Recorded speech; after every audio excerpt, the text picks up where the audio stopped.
안녕하십니까. 우리는 그리스도인들입니다. 우리는 교인이라고 말하기도 하지만 성경에서 신앙하는 사람들에 대하여 직접적으로 언급한 표현은 그리스도인인 것입니다.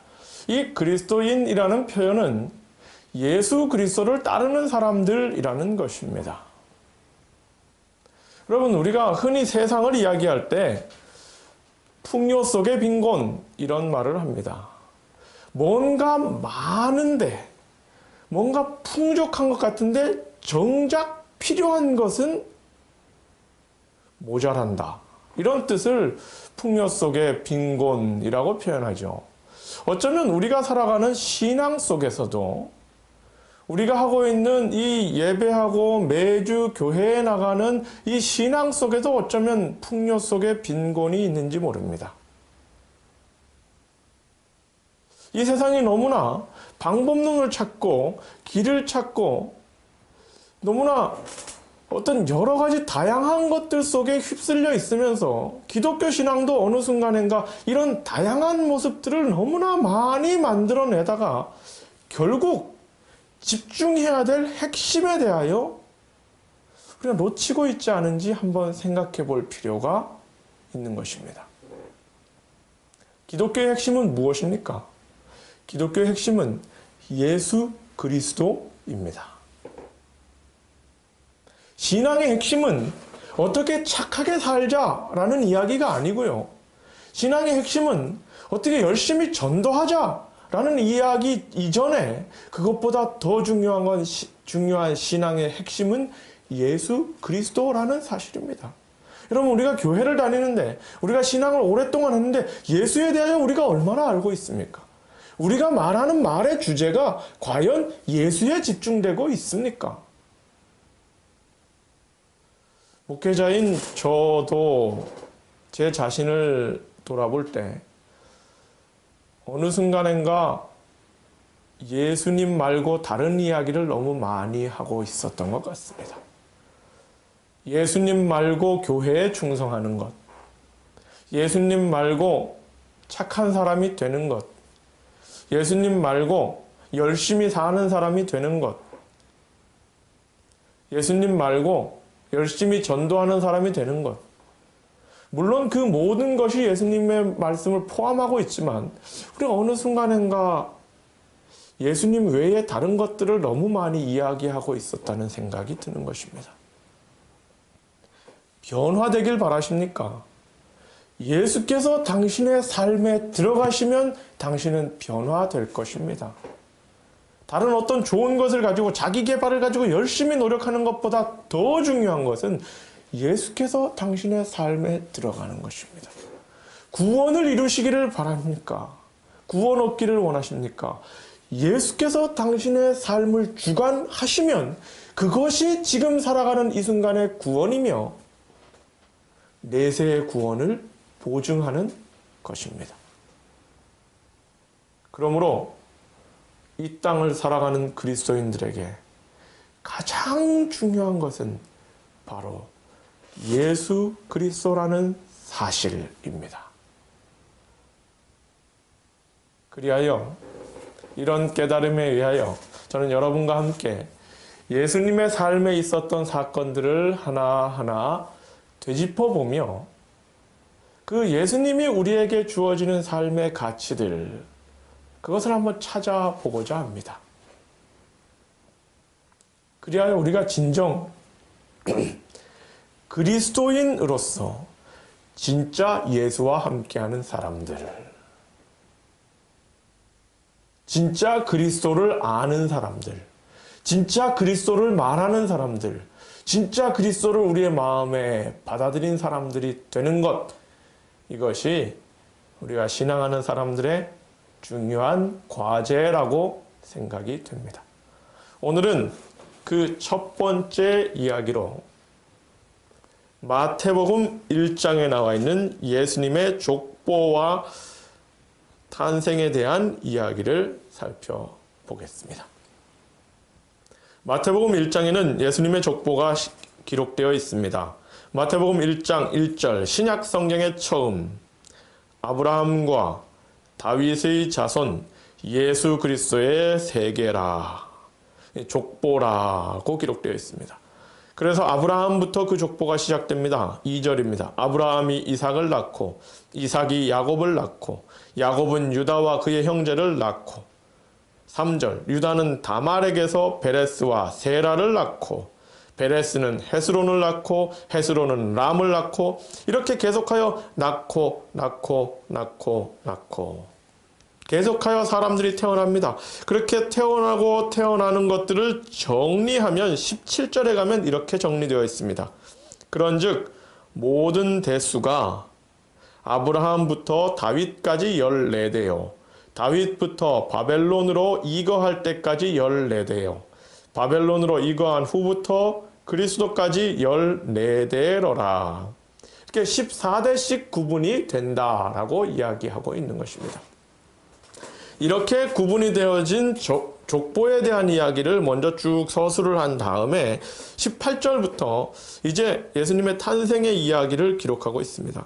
예수 그리스도의 나심은 이러하니라. 그 모친 마리아가 요셉과 정혼하고 동거하기 전에 성령으로 잉태된 것이 나타났더니 그 남편 요셉은 의로운 사람이라 저를 드러내지 아니하고 가만히 끊고자 하여 이 일을 생각할 때에 주의 사자가 현몽하여 가로되 다윗의 자손 요셉아 내 아내 마리아 데려오기를 무서워 말라. 저에게 잉태된 자는 성령으로 된 것이라. 아들을 낳으리니 이름을 예수라 하라. 이는 자기 백성을 저희 죄에서 구원할 자심이라 하니라. 이 모든 일에 된 것은 주께서 선지자로 하신 말씀을 이루려 하심이니 보라 처녀가 잉태하여 아들을 낳을 것이요 그 이름은 임마누엘이라 하리라 하셨으니 이를 번역한즉 하나님이 우리와 함께 함이라. 요셉이 잠을 깨어 일어나서 주의 사자의 분부대로 행하여 그 아내를 데려왔으나 아들을 낳기까지 동침치 아니하더니 낳음의 이름을 예수라 하니라. 예수님의 탄생, 마리아와 요셉의 정혼 관계에서 성령으로 잉태하여 예수님이 나게 되는 과정에 대한 설명입니다. 이 과정에서 요셉이라는 한 사람은 상당히 신사답게 대처합니다.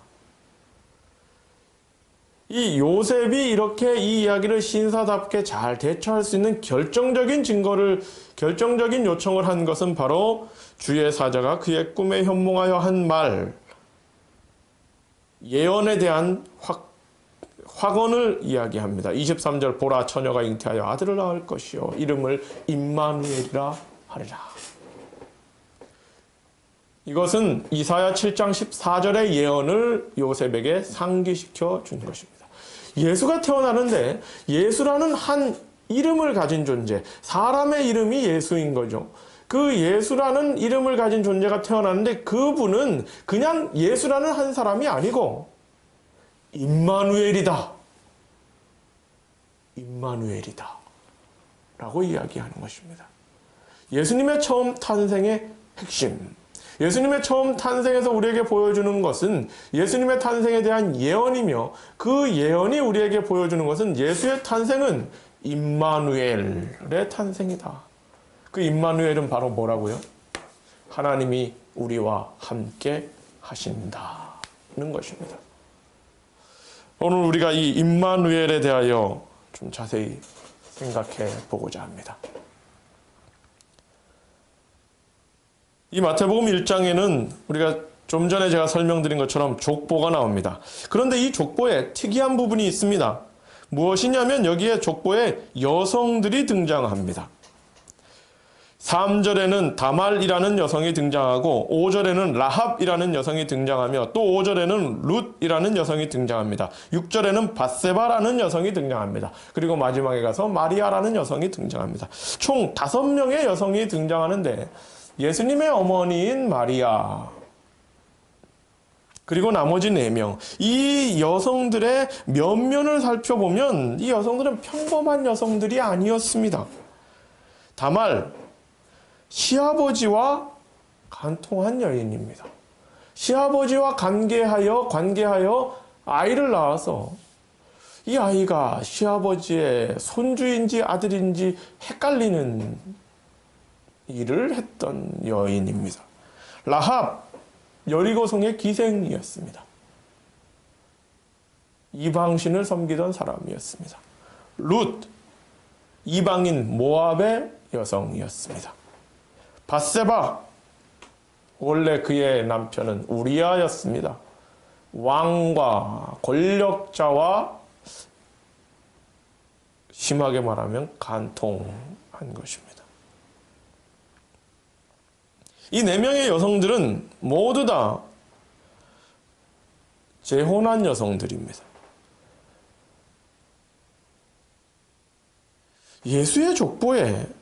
예수님의 족보에 여성이 기록되었다. 족보는 주로 그 시절에는 족보는 남성의 연결로 되는데 거기에 굳이 여성이 포함이 되었습니다. 그런데 그 여성들은 그 족보에 많고 많은 평범하고 바른 여성들이 아니라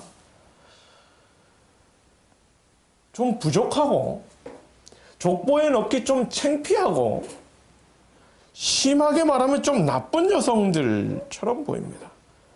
민족을 구원할 메시아의 족보에 이런 여성들이 있다는 것 좀 창피해 보입니다.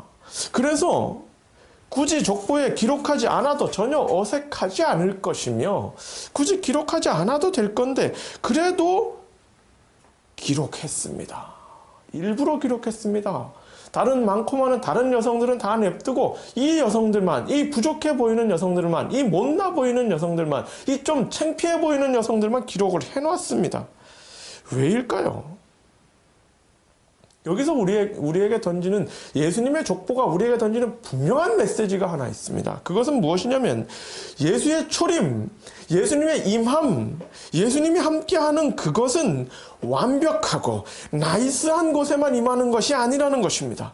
때로는 부족하고 때로는 창피하고 때로는 어울리지 않아 보이는 그곳에 예수님께서 임하신다는 것입니다. 예수님의 임하심의 첫 번째 이야기, 예수님이 이 땅에 오심의 첫 번째 이야기에 가장 먼저 우리에게 던지는 메시지는 예수님이 임하시는 그곳은 사람의 보기에 완벽하고 사람의 보기에 자랑스럽고 사람의 보기에 너무 좋은 곳에 임하는 것이 아니라 사람 눈에 보기에 부족해 보일지라도 거기에 예수께서 임하신다라는 사실인 것입니다. 여러분, 우리 하나님은 원래 그런 분이십니다. 우리는 생각하기에 우리가 이 죄된 인간이 하나님과 함께 하려면 깨끗해야 되고 완벽해야 되고 뭔가 자신을 돌아봐야 되고 문제가 없어야 되고 그런 더 좋은 것, 지선을 추구하지만 진짜 하나님은 인간의 부족한 모습과 인간의 죄된 모습 그 자리에 그냥 함께 하시는 분이었습니다. 대표적인 구약의 예를 볼까요? 구약의 이스라엘 백성들이 이스라엘 민족으로 형성되는 것 출애굽 과정부터 시작됩니다. 출애굽 과정 그때부터 이스라엘 민족 속에 하나님이 임하시는 자리는 어디였습니까? 이스라엘 진영 속에 가장 더러운 곳이 있다면 어디였을까요? 가장 냄새나는 곳이 있었다면 어디였을까요? 화장실이 더러웠을까요? 이스라엘 백성들의 출애굽 과정에 그들을 향한 위생법들을 살펴보면 화장실도 정말 깨끗하게 관리가 됐으며 다 묻었습니다. 화장실보다도 더 더러운 곳. 힌트를 드리면 이런 곳입니다. 매일 짐승을 죽이는 자리. 짐승의 피가 흐르는 자리. 피비린내가 나는 곳. 그 피비린내에 파리가 꼬이고 그 피비린내 나는 곳에 더러운 것들이 모이고 그리고 그렇게 짐승을 잡을 뿐만 아니라 그 짐승 잡은 피를 매일 뿌리는 휘장. 그 휘장을 깨끗하게 빨지도 않고 1년에 한 번 새 것으로 바꾸고 1년 동안 계속하여 짐승의 피를 뿌리는 것. 얼마나 냄새가 나겠습니까? 얼마나 더럽겠습니까? 바로 그곳이 성소 안에 있는 휘장. 바로 그 더럽고 바로 그 냄새나는 곳에 하나님이 임하는 쉐키나의 영광이 자리 잡았던 것입니다.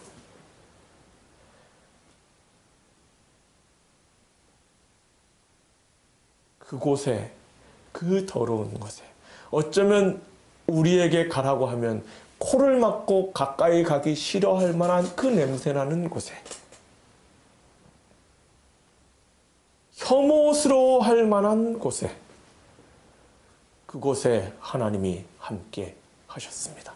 바로 그런 하나님께서 이 부족한 인간의 족보 속에도 함께 하셔서 예수, 임마누엘 하시는 분이 우리에게 오신 것입니다. 이것이 바로 임마누엘, 하나님이 우리와 함께 하시다의 진정한 가치입니다. 하나님은 우리의 부족한 모습 그대로 함께 하시는 분입니다. 하나님은 우리의 창피한 모습 그대로 그곳에 함께 하시는 분입니다. 그것이 예수 그리스도입니다. 우리가 그리스도인이라면 우리의 부족한 모습 이대로 주님이 이 부족한 인간에게 함께 하신다는 사실을 믿고 감사하시기 바랍니다.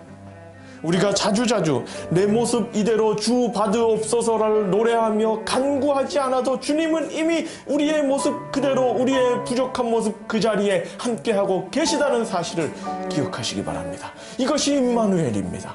여러분, 주님이 예수 그리스도가 함께하는 그 자리는 우리가 죄 있을 때는 멀어지는 것이 아니라 죄가 가득한 그곳에도 예수님이 함께 하십니다. 여러분의 지금 그 부족한 그 모습에도 예수가 임마누엘 하신다는 사실을 믿으시기 바랍니다.